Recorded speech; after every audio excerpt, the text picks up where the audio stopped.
Olá, amigos. Este é o programa A Semana no Mundo, que apresentamos todos os sábados às 3 da tarde na TV 247. TV 247 que precisa do seu apoio para continuar sendo a voz da resistência e da luta pela democracia, pela igualdade, pela justiça, pelo progresso social e, no caso aqui, das ideias que defendemos em nosso programa, pela autodeterminação dos povos e pela paz mundial. Assine a TV 247, seja membro da nossa comunidade.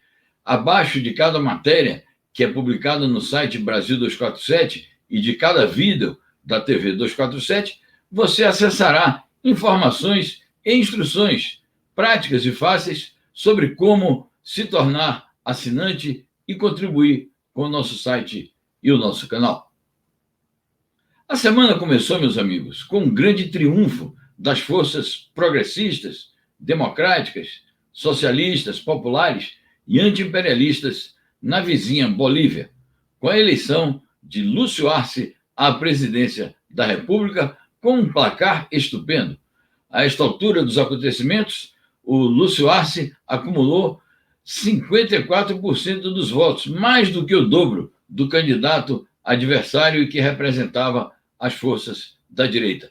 Este é um dos assuntos em destaque na nossa edição de hoje.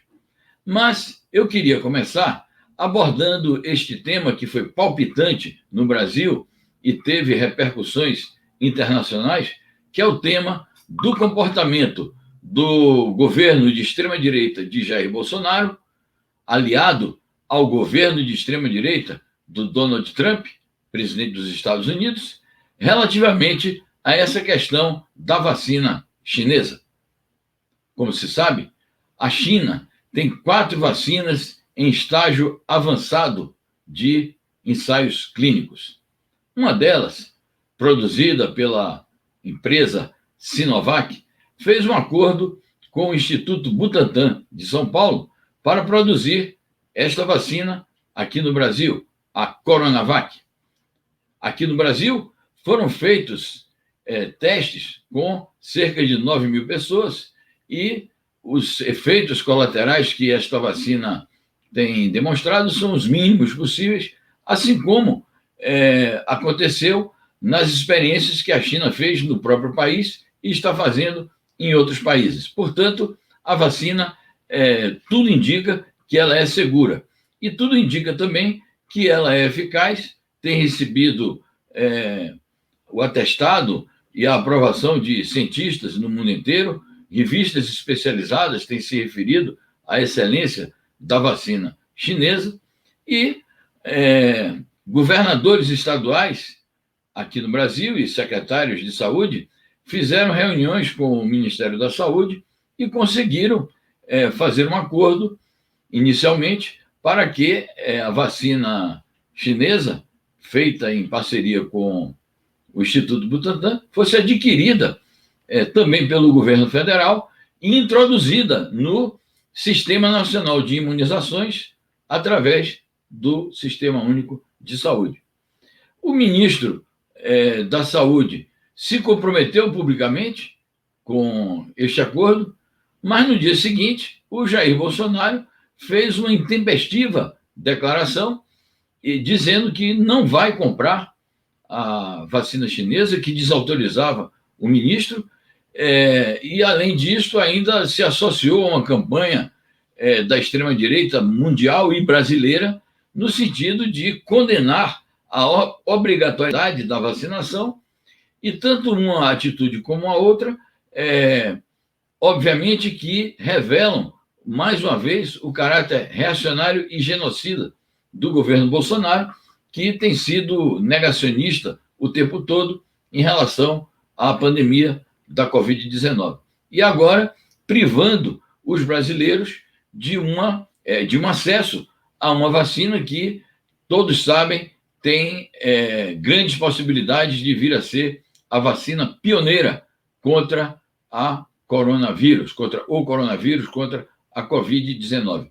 Eu vou aqui compartilhar com vocês uma notícia que mostra bem essa questão e evidencia o nível político e até geopolítico dessa batalha em volta da vacina. Vamos ver aqui. Olha o que o Bolsonaro faz em relação à vacina chinesa.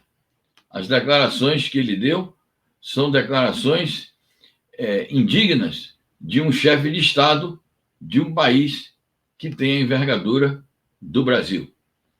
Então, ele diz aqui que ele insulta a China e diz que a vacina chinesa não inspira confiança por conta da sua origem. Imaginem vocês que o Bolsonaro, de maneira muito preconceituosa, levando em conta a sua ideologia anticomunista, ele condena a vacina da Sinovac, e em parceria com o Instituto Butantan, que vai tomar o nome aqui de Coronavac, pela origem da vacina. Numa atitude semelhante à que ele já defendeu anteriormente, em associação com o Donald Trump, de caracterizar a China como a origem do vírus e caracterizar o vírus como o vírus chinês. Uma atitude anticientífica, uma atitude preconceituosa, uma atitude anticomunista e uma atitude claramente irresponsável, no sentido de que, ao considerar que é um vírus chinês e ao desconsiderar os esforços que este país tem feito, não só para controlar a pandemia na própria China, e para facilitar o seu combate em todo o mundo com a produção de vacinas, então, ao fazer isso, o Bolsonaro está, na verdade, prejudicando os interesses da população brasileira e submetendo-a a um vexame e a um estado de insegurança sanitária. É preciso chamar a atenção para o fato de que, ao fazer isto, o Bolsonaro se associa à pregação do Donald Trump. Ainda na quinta-feira, o Donald Trump, no último debate que fez eleitoral com o seu adversário democrata, o Joe Biden, o Donald Trump voltou a se referir ao vírus chinês, assim chamado, a responsabilizar a China pela pandemia. Então, a conclusão a que nós chegamos é que, ao também falar em vírus chinês e ao combater a vacina chinesa, o Bolsonaro está agindo como cabo eleitoral do Trump. E ele faz isso não só neste tema da vacina, como no tema da tecnologia 5G, que nós vamos abordar também em seguida. Mas eu queria insistir no tema da vacina, porque a China está empenhada nos esforços globais coordenados pela Organização Mundial de Saúde para prover a humanidade com uma ou mais vacinas. Há muitas vacinas sendo experimentadas no mundo, cerca de 180 vacinas. Entre elas, há umas 10 em estágios mais avançados de experimentação. 4 dessas mais avançadas são chinesas, 2 são cubanas, uma é russa, e há a vacina também da AstraZeneca, Oxford, que é britânica, e a vacina, algumas vacinas estadunidenses.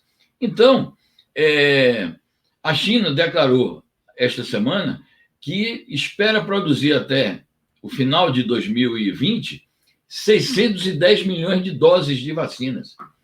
E reafirmou o compromisso, que já foi solenemente assumido 2 vezes em fóruns da ONU pelo presidente Xi Jinping, de transformar a vacina chinesa, uma vez que ela seja realmente habilitada, transformá-la em bem público da humanidade, bem comum da humanidade.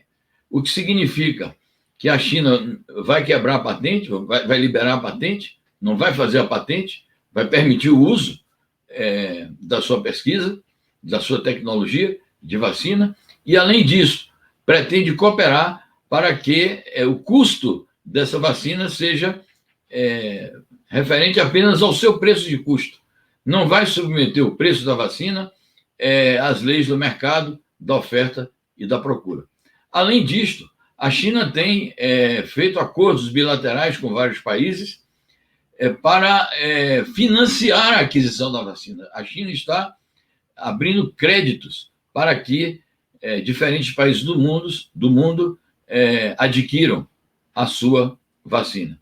O que significa que a China está apostando na cooperação internacional sob a égide da Organização Mundial de Saúde, porque tem a compreensão de que são os órgãos das Nações Unidas que devem cumprir o papel de eixo do sistema institucional mundial.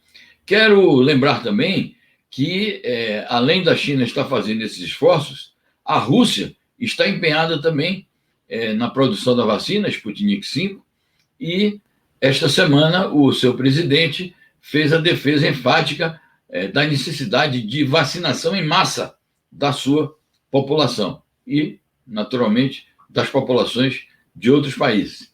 E nós publicamos aqui também notícias referindo ao fato de que muitos países e muitas organizações sociais já estão empenhadas na criação das condições de infraestrutura, de logística, para assim que a vacina estiver pronta, ou as vacinas estiverem prontas, estarem também prontas as condições para o seu armazenamento, para o seu transporte, enfim, para a sua distribuição. Porque a questão da vacinação em massa de toda a humanidade não se refere apenas a produzir a vacina, mas a toda uma operação logística, econômica, administrativa, institucional, que requer esforços continuados dos governos. Então, o que a gente vê no mundo são esforços, de um lado, para combater a pandemia e ir em busca da vacina, e, no Brasil, essa atitude negacionista do Jair Bolsonaro, baseado em preconceitos ideológicos anticomunistas, preconceitos antichineses e numa atitude seguidista em relação ao presidente dos Estados Unidos, o Donald Trump, que está em desvantagem na corrida eleitoral estadunidense. As pesquisas mostram que tudo indica que ele vai perder, e ele, então, insiste nessa pregação completamente anacrônica e completamente fora de lugar, e sem nenhum sentido científico, de caracterizar o vírus chinês e, ao mesmo tempo, de estimular que países aliados e vassalos, como é o caso do Brasil, sob a governança do Jair Bolsonaro, o acompanhem nessa sua cruzada anti-chinesa. Então, esse é um aspecto que a gente queria destacar, chamando a atenção ainda para uma outra atitude do governo Bolsonaro, que também não é nada digna das exigências nacionais, nem das exigências de cooperação internacional que devem ser feitas e que devem ser cumpridas por um país como o Brasil. Aqui eu vou compartilhar essa notícia que diz respeito a um outro aspecto da cooperação e da submissão do Bolsonaro ao Trump, que é a delegação americana que esteve no Brasil para combater a implantação no Brasil do 5G chinês, da tecnologia chinesa de quinta geração, e para oferecer migalhas ao Brasil, para oferecer dinheiro para que o Brasil não adote a tecnologia chinesa, e ainda envolver o Brasil na guerra comercial dos Estados Unidos contra a China, pregando que o Brasil deve parar de fazer comércio com a China. Ora, a China se tornou o principal parceiro comercial do Brasil desde 2009, já vai para mais de uma década. A China tem uma corrente de comércio de cerca de 90 bilhões de dólares com o Brasil. O superávit do Brasil comercial com a China, é bom notar isso, o Brasil tem superávit comercial com a China, ou seja, o Brasil ganha com o comércio com a China, O superávit com a China responde por cerca de 80% do nosso superávit comercial. Então, e além disso, a China é o principal investidor externo direto no Brasil. De modo que atacar a China é atacar os próprios interesses nacionais, e o Trump manda dizer para o Bolsonaro o que espera do Brasil boas notícias, para ele usar o que ele chama de boas notícias, para ele usar na sua campanha eleitoral, e, portanto, o Bolsonaro, assim, é utilizado como cabo eleitoral do Trump para desonra dos brasileiros. Então, eu queria deixar esses assuntos aí para a reflexão de vocês, porque o Brasil não é um país qualquer, o Brasil é um dos principais países do mundo.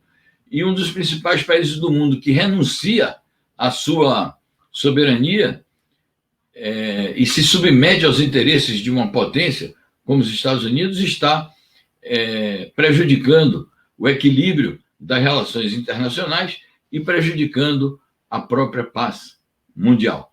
Então, isso é importante a gente observar, que tem uma dimensão política interna, a atitude do Bolsonaro, e tem também uma dimensão política internacional, uma dimensão geopolítica. Então, essa é uma questão que eu queria abordar com vocês.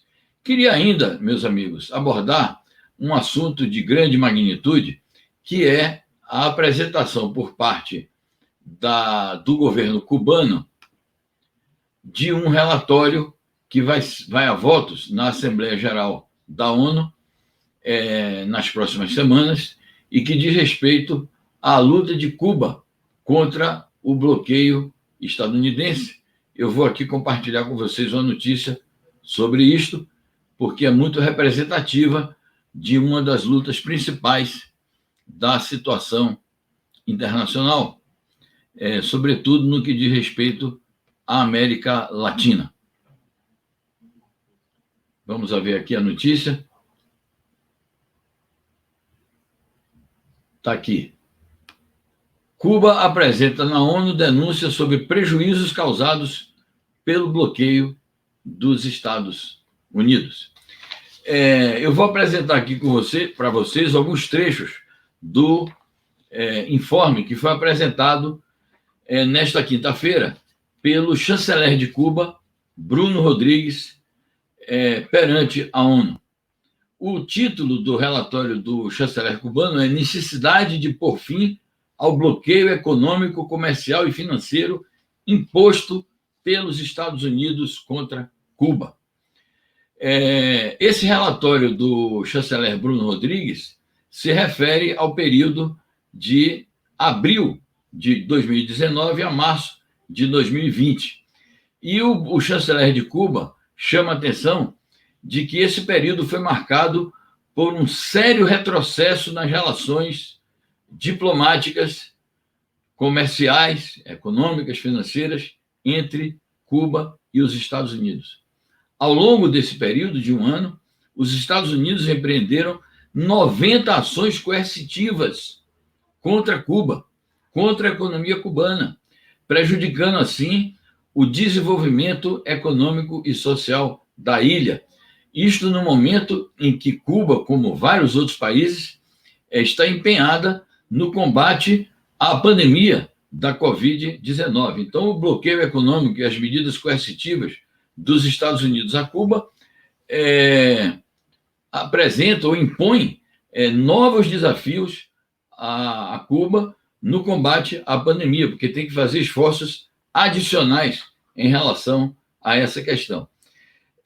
O chanceler Bruno Rodrigues denuncia que durante de abril de 19 a março de 2020, portanto, durante esse período de um ano, o bloqueio estadunidense ao seu país causou prejuízos de 5,5 bilhões de dólares. E chama a atenção que, ao longo de quase 6 décadas desse bloqueio, a preços correntes, os prejuízos acumulados por Cuba são da ordem de 144 bilhões de dólares, e levando em conta a depreciação do dólar perante o ouro, perante o valor do ouro, o bloqueio americano a Cuba provocou prejuízos de mais de $1 trilhão. Então, esse é o tamanho do prejuízo que o imperialismo estadunidense provocou a Cuba. Quero chamar a atenção, meus amigos, que por 28 vezes consecutivas, durante 28 anos consecutivos, Cuba tem apresentado relatórios sobre essas violações dos seus direitos humanos, dos direitos humanos de sua população e dos prejuízos causados pelo bloqueio. E esses relatórios embasam a adoção por parte da Assembleia Geral da ONU de resoluções contra o bloqueio econômico. Pois bem, durante 28 anos consecutivos, essas resoluções mereceram o apoio quase unânime dos países membros da Organização das Nações Unidas. Apenas os Estados Unidos votam contra e, eventualmente, um ou outro país aliado vota contra e um ou outro país também aliado dos Estados Unidos se abstém. De modo que, nessa questão do bloqueio a Cuba, os Estados Unidos estão completamente isolados da sociedade internacional, da comunidade internacional e do consenso entre as nações. E, portanto, a continuação do bloqueio econômico e financeiro a Cuba constitui não só uma violação dos direitos econômicos e sociais de Cuba, dos direitos humanos da sua população, como também representa uma violação do próprio direito internacional, uma violação de resoluções da Assembleia Geral das Nações Unidas. O Brasil, tradicionalmente, apoia Cuba nessa questão da luta contra o bloqueio, mas, infelizmente, a partir da vigência em nosso país do governo de extrema-direita, de Jair Bolsonaro, o Brasil passou a apoiar esse absurdo, que é o bloqueio econômico, financeiro e comercial dos Estados Unidos contra Cuba e, portanto, votou contra uma resolução que recolhe praticamente a unanimidade dos países do mundo. Então, fica feito aqui esse registro e o apelo para que todos nós acompanhemos o desenrolar dos acontecimentos na ONU e ativemos os mecanismos dos movimentos sociais e das mídias alternativas em solidariedade a Cuba e de condenação ao bloqueio econômico, financeiro e comercial estadunidense a este país. País que merece toda a solidariedade, porque tem dado também uma contribuição importante na luta em defesa da saúde da humanidade, inclusive na questão da Covid, mandou brigadas médicas para atenderem populações de vários países, inclusive na Itália.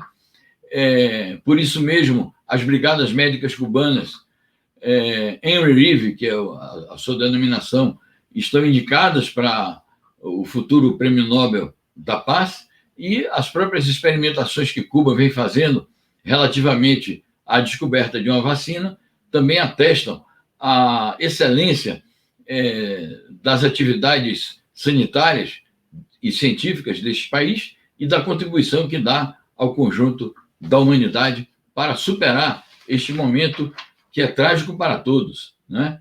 E que, infelizmente, potências imperialistas como os Estados Unidos e um governo de extrema-direita como o de Jair Bolsonaro contribuem para agravar e não para facilitar.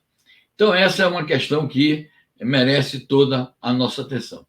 E eu queria ainda, meus amigos, compartilhar com vocês, como eu falei no começo, a notícia sobre a eleição na Bolívia, que foi um dos assuntos mais importantes da semana, um dos assuntos mais comentados pelo nosso público, que mobilizou a consciência anti-imperialista no mundo, que frequentou as redes sociais e todos os blogs e sites progressistas e que mereceu a nossa atenção concentrada aqui no Brasil 247.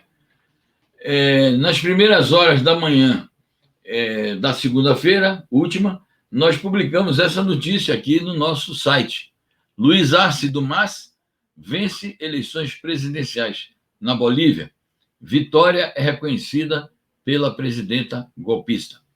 Esta informação depois foi acrescida de várias outras, porque neste momento as contagens não eram ainda oficiais, mas o Luiz Arce já aparecia com uma grande vantagem em relação ao segundo colocado, que é o Carlos Mesa, um dos candidatos da direita. Durante a semana, os dados foram sendo atualizados, as apurações oficiais foram sendo feitas, os dados oficiais foram sendo divulgados e todos os adversários da direita, adversários do MAS, adversários do Luiz Arce, foram se pronunciando. Primeiro foi a presidenta golpista, depois foi o Carlos Mesa, depois foi o Luiz Camacho e depois foi a Organização dos Estados Americanos, esta entidade que de multilateral não tem nada, que de diplomática não tem nada, porque ela só se volta contra os interesses dos países que o imperialismo estadunidense hostiliza.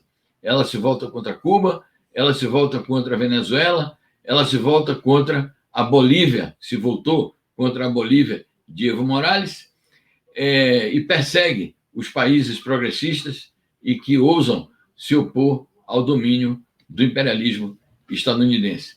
OEA, que foi uma das promotoras do golpe, na medida que publicou falsas informações e falsas análises sobre as apurações eleitorais na eleição presidencial do ano passado, e foi exatamente o parecer da OEA que deu um embasamento, digamos, que eles necessitavam, um pretexto para que a direita golpista boliviana e o imperialismo estadunidense desse o golpe de Estado e provocasse a renúncia do presidente Morales e o seu exílio.